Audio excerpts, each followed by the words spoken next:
우리가 방금 읽었던 이 시편 92편은 여러분 성경에도 아마 이렇게 표기가 되어 있을 것인데요. 안식일을 위한 찬송시라는 이 독특한 제목이 붙어 있는 유일한 시편입니다. 이 안식일은 모세 오경과 또 이스라엘 전 역사에 있어서 정말로 압도적으로 중요한 날이 이 안식일이죠. 일반적으로 이 시편의 저작 연대는 포로기 이전의 왕조 시대로 추측이 되는데 그 근거가 되는 구절이 바로 10절입니다. 그러나 주께서 내 뿔을 들소의 뿔같이 높이셨으며 내게 신선한 기름을 부으셨나이다. 바로 이 뿔과 기름을 부으셨다라는 이 표현, 이게 바로 왕조 시대에 왕을 세울 때 머리에 기름을 부어서 이렇게 세우잖아요. 그래서 이 표현과 함께 왕의 승리를 축하하는 것처럼 이 표현이 기록이 되어 있기 때문에 아마 왕조 시대 때 쓰여진 시편일 것이다라고 추측을 하는 것이죠. 이 시는 양식적인 측면에서 보면 감사시이지만 또 하나님의 의로운 다스림을 고백하는 지혜의 시이기도 합니다. 무엇보다도 이 시편 92편을 보면 바로 약속의 하나님을 상징하는 약속하시고 그 약속을 이루시는 신실하신 하나님을 상징하는 이름인 이 여호와의 이름이 7번 이렇게 반복되어서 불려지는 것과 또 하나님의 창조 역사 이후에 일곱째 날을 안식일이잖아요. 그러니까 여호와의 이름을 7번 부르는 것, 일곱째 날 안식일을 이렇게 연결시키는 것은 이 시편 기자의 의도가 담겨져 있다는 것입니다. 바로 이 언약에 기반한 이름인 여호와 하나님과 창조자 하나님의 완전성을 연결하고 강조하는 것이죠. 저는 오늘 이 시편 92편 말씀을 통해서 시편 기자가 계속해서 하나님의 이름을 찬양하고 있는데 도대체 어떤 하나님을 이 시편 기자가 찬양하고 있는지를 좀 살펴보면서 우리 안에도 그 찬양이 회복되기를 바라는 그런 은혜를 좀 나누고 싶습니다. 첫 번째는 이 시편 기자가 하나님의 인자와 성실을 찬양하고 있다는 것입니다. 이 시편 기자가 하나님의 인자와 성실을 찬양하는 것은 하나님께서 자기 백성들에게 쉼을 주시기 위해서 이 인자와 성실을 베푸신 것을 기억하면서 하나님을 찬양하는 것입니다. 1절부터 3절을 보면 지존자여 시편금과 비파와 수금으로 여호와께 감사하며 주의 이름을 찬양하고 아침마다 주의 인자하심을 알리며 밤마다 주의 성실하심을 베풀미 좋으니이다. 지금 시편 기자는 갖가지 아름다운 악기를 동원해서 하나님의 이름을 찬양합니다. 밤낮을 가리지 않고 하루 온종일 하나님의 사랑과 성실을 선포합니다.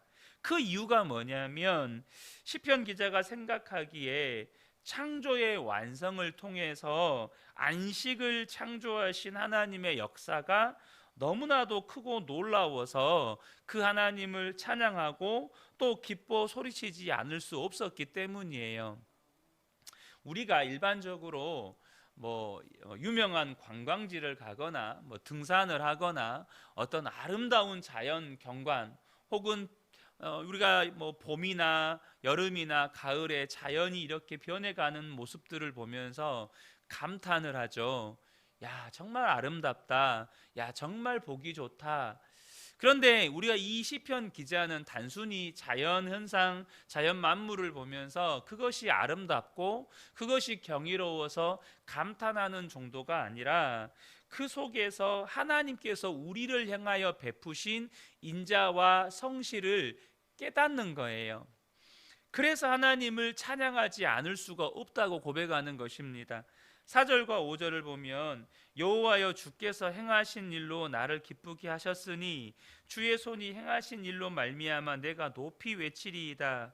여호와여 주께서 행하신 일이 어찌 그리 크신지요 주의 생각이 매우 깊으시니이다.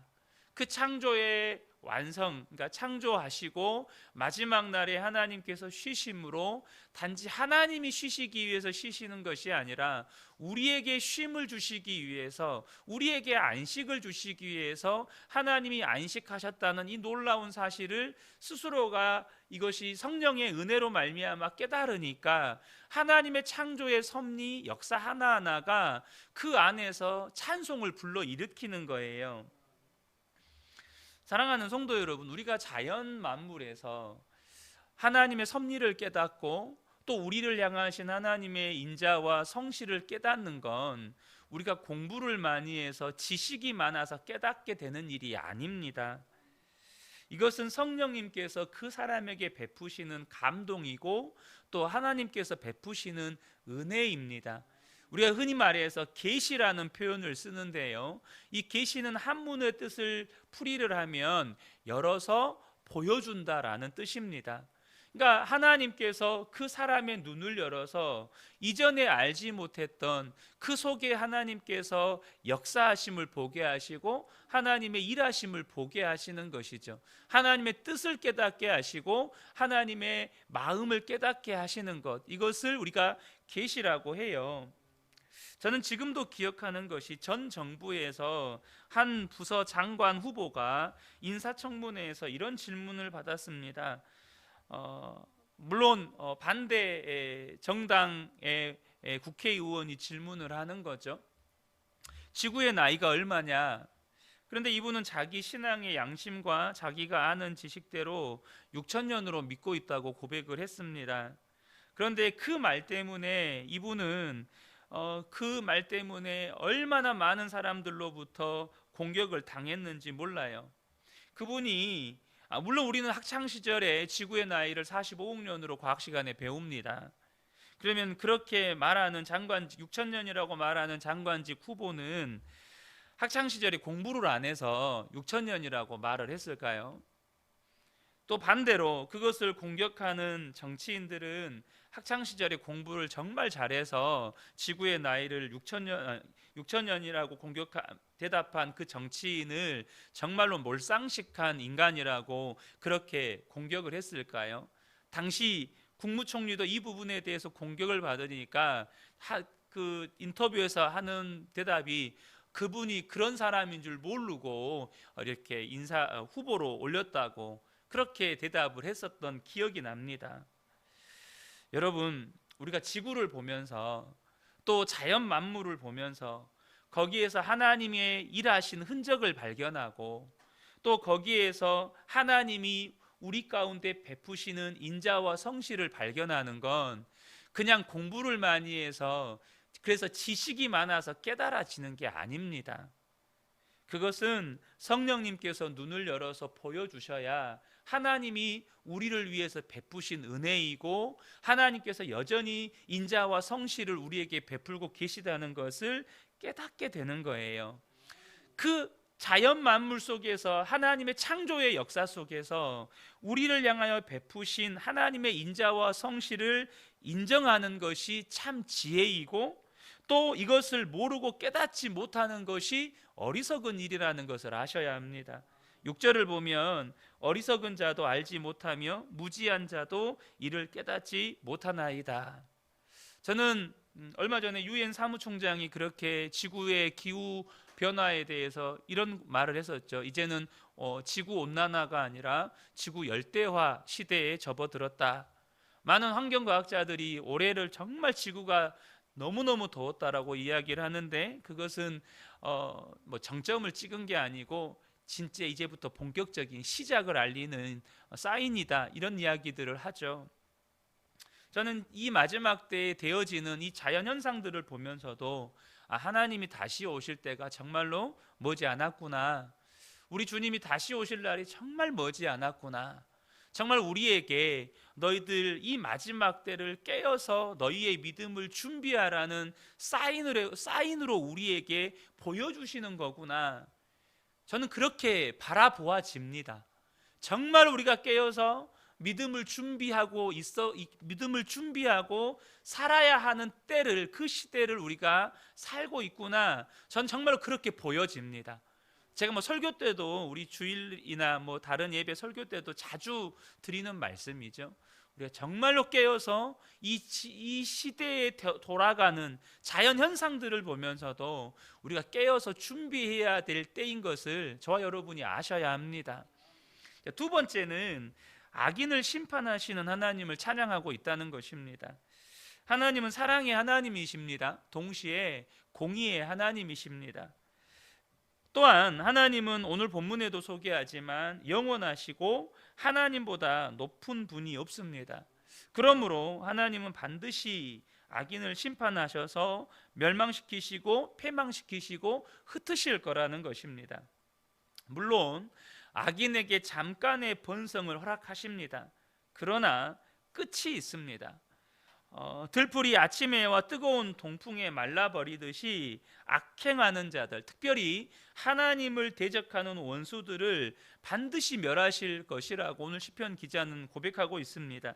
7절부터 9절인데요 악인들은 들풀같이 자라고 악을 행하는 자들은 다 흥왕할지라도 영원히 멸망하리이다. 여호와여 주는 영원토록 지존하시니이다. 여호와여 주의 원수들은 패망하리이다. 정령 주의 원수들은 패망하리니 죄악을 행하는 자들은 다 흩어지리이다. 저와 여러분이 분명한 이 믿음 가지셔야 합니다. 하나님은 사랑의 하나님이시고 공의의 하나님이십니다. 그래서 반드시 악인을 심판하는 날이 옵니다. 그런데 우리는 뭘 보고 삽니까? 들풀이 이 아침 해와 동풍에 말라버리기 이전에 들풀이 무성해 보이는, 그러니까 악인이 정말로 흥왕해 보이는 때를 우리가 살아갑니다. 그러다 보니까 악인은 흥왕해요. 악인들은 하는 것마다 잘 돼요. 오히려 악인들은 이 시대에 너무나 많은 영향력을 행사하며 사는 것 같아요. 그래서 저와 여러분이 하나님이 심판의 하나님이다, 공의의 하나님이다 라는 믿음이 없으면 이 시대에 정말로 주님을 바라보는 믿음의 동력을 잃어버립니다. 예수 믿으면 뭐해? 예수 안 믿는 사람들이 더 잘 되는데, 예수 믿으면 뭐해? 세상에서 인정받지도 못하고 세상에서 정말로 손가락질 당하고 조롱당하고 정말로 어리석다고 비웃음 당하는데, 예수 믿어도 아무 소용이 없구만. 오히려 예수 안 믿는 사람들이 세상에서 떵떵거리면서 사는데, 그러나 여러분, 저와 여러분이 기억하셔야 합니다. 하나님이 심판의 하나님이시라는 그 믿음이 있으면 하나님의 때에 악인들은 반드시 보응받습니다. 반드시 그들의 삶에 대한 하나님의 심판이 임한다는 사실입니다. 그러므로 저와 여러분이 이 때를 살아갈 때 악인의 번성을 부러워하지도 말고 악인이 준 고난에 대해서 너무 마음 상해하지 않으시기를 축복합니다. 정말로 높고 영원하신 심판의 하나님이 계시기 때문에 그들은 잠깐 흥황하다가 하나님의 심판의 때에 반드시 사라지게 될 것이고, 저와 여러분, 예수를 믿는 영원한 생명이신 예수를 믿는 저와 여러분이 영원할 것이라는 사실을 기억하셔야 한다는 것입니다. 세 번째는요, 의인을 지키시는 하나님을 찬양하고 있다는 것입니다. 중요한 사실은 이 시편 기자에게 하나님의 인자와 성실은 이 머릿속의 이론이나 지식이 아니라 그의 삶의 실제 경험이었습니다.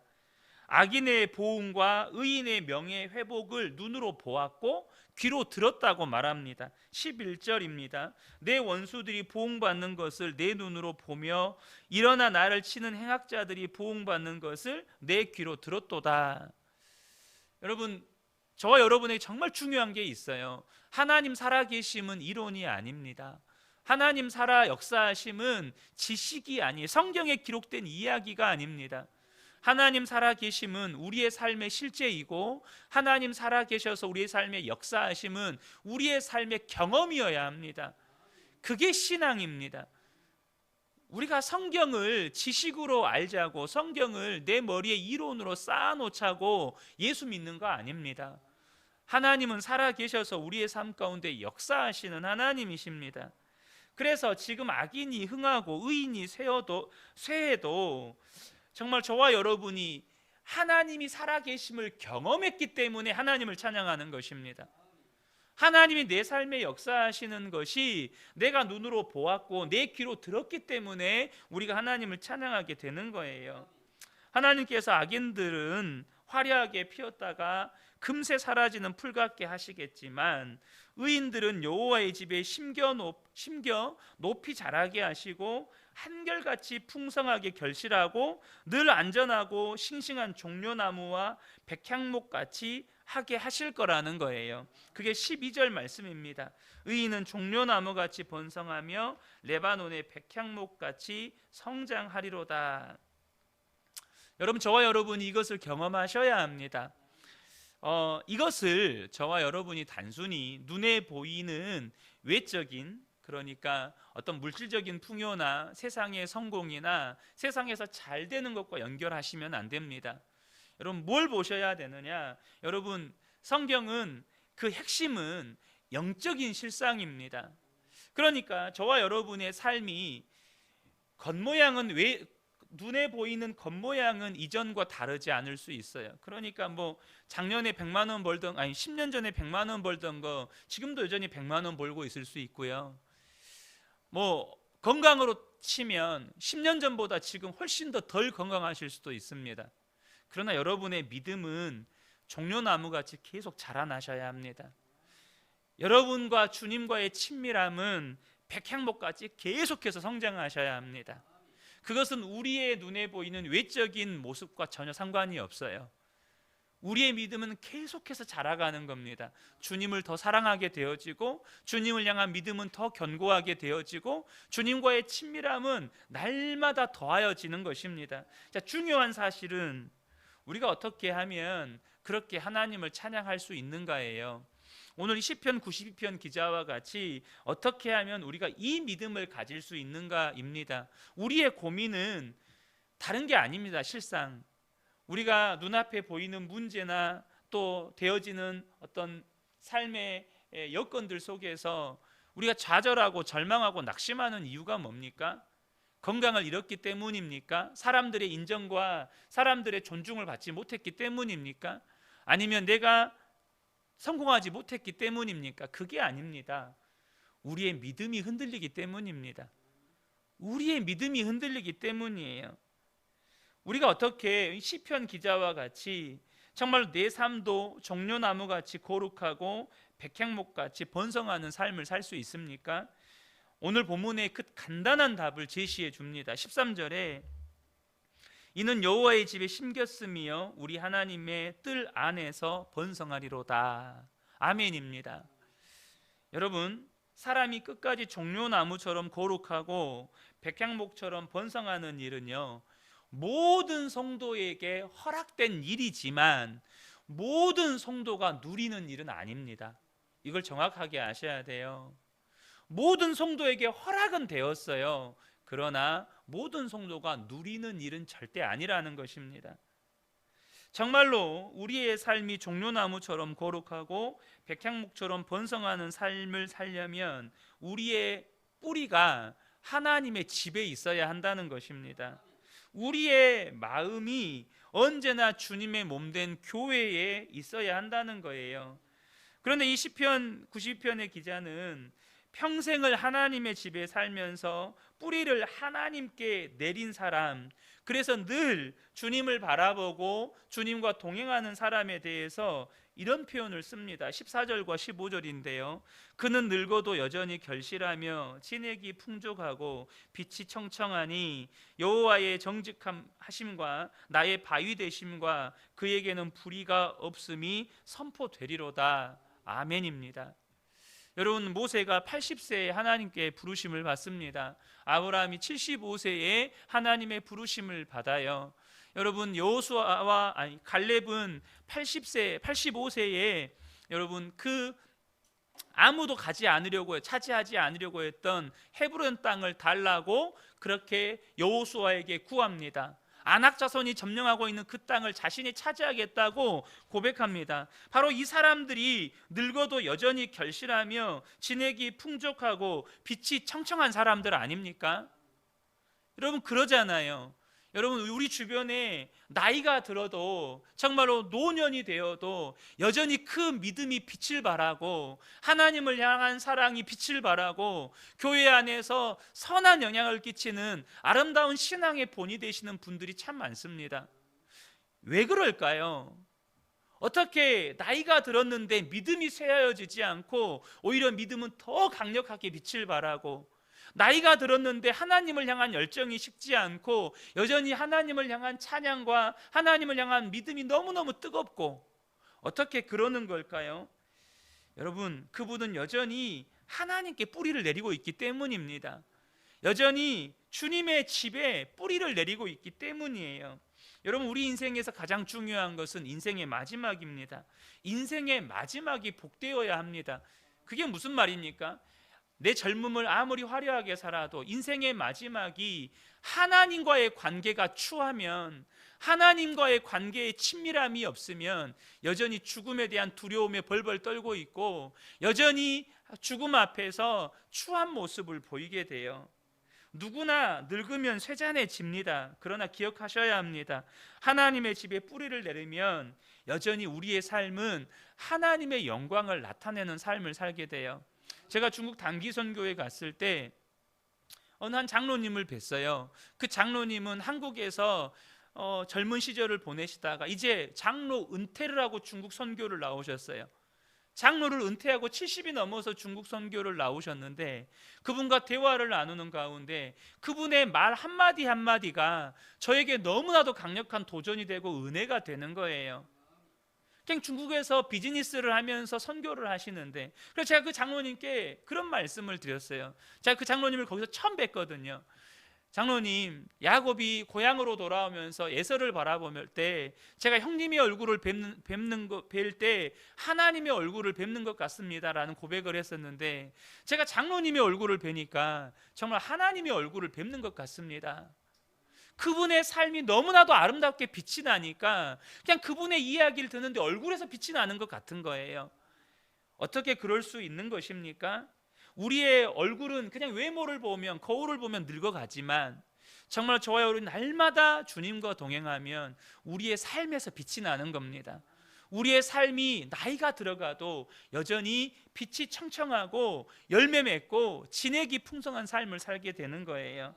사랑하는 우리 그은혜교회 모든 성도 여러분들이 날마다 우리 하나님께 뿌리를 내려서, 하나님의 집에 뿌리를 내려서 어떤 처지와 형편에서도 하나님을 찬양하는 그런 복된 삶을 살게 되시기를 예수님의 이름으로 축복합니다. 아멘. 기도하겠습니다.